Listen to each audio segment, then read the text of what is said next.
Hey there, Dr. C once again, and on this training video we're going to go over something that I call destroying distractions.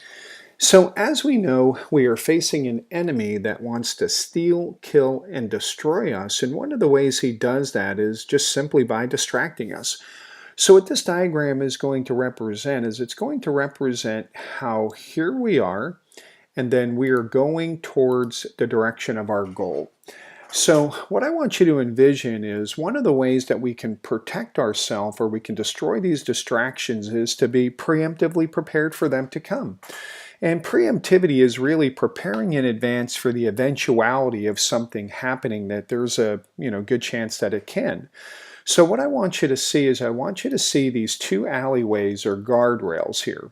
Okay, and I want you to envision these as kind of like bumpers for kids as they're bowling. They have these bumpers here, and the bumpers prevent the bowling ball from going into the gutter and helps them to come back and to hit the goal. So what those two bumpers represent are God and godly people. And those are two ways that we can have accountability towards our goals. So when we talk about being accountable and using our team, an accountability team to help us to go towards our goals, that's what we're talking about. So we have God on one side, godly people on the other side. So what happens is as we start moving towards that goal, the adversary starts to distract us. And in distracting us, he can use different types of distractions. So what I've called these here, these that kind of we get right off track right away, I call these bad distractions. And an example of a bad distraction would be something like checking your emails, taking frequent breaks for no purpose, or maybe just surfing the net. That would be something called a bad distraction. Now, what should happen is we should experience pain. So pain, in a sense, that pain will redirect us towards our goal.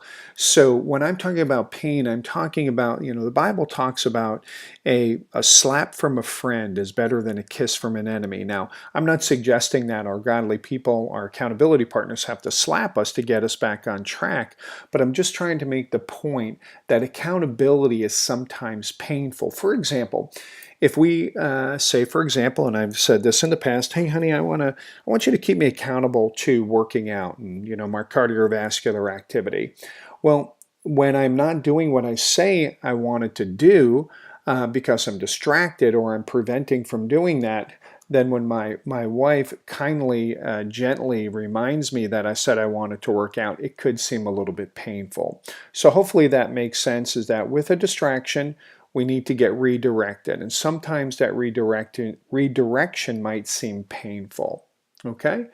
So now we're going to continue down our path, and once again, the adversary is going to try to distract us.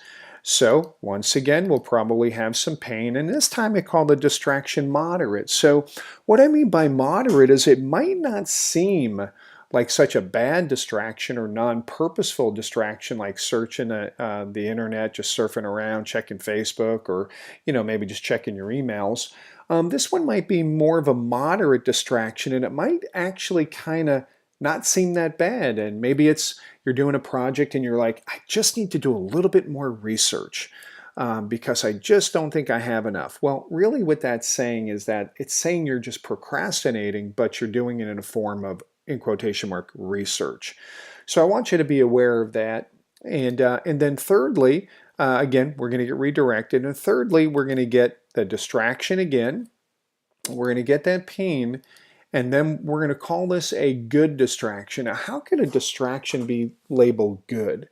Well, let's look at it like this. The book, Jim Collins' book, Good to Great, it says that good is the enemy of great.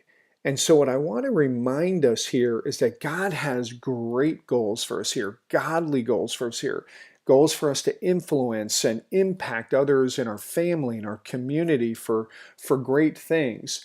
And so when we talk about the adversary maybe distracting us with something good, that could be a distraction that on the outside might seem like good, but really what it's doing is it's preventing you from getting to the goal that God has for you, which is a great goal. So I just want to remind us in destroying distractions, number one, to be prepared for it, because the enemy is going to distract us with either bad distractions, moderate or good. And our desire and job is to make sure that we have God and godly people as our bumpers to keep us going towards our goal. We also have this little diagram in a worksheet for you so you can use this at your convenience. Thank you for joining us on today's video.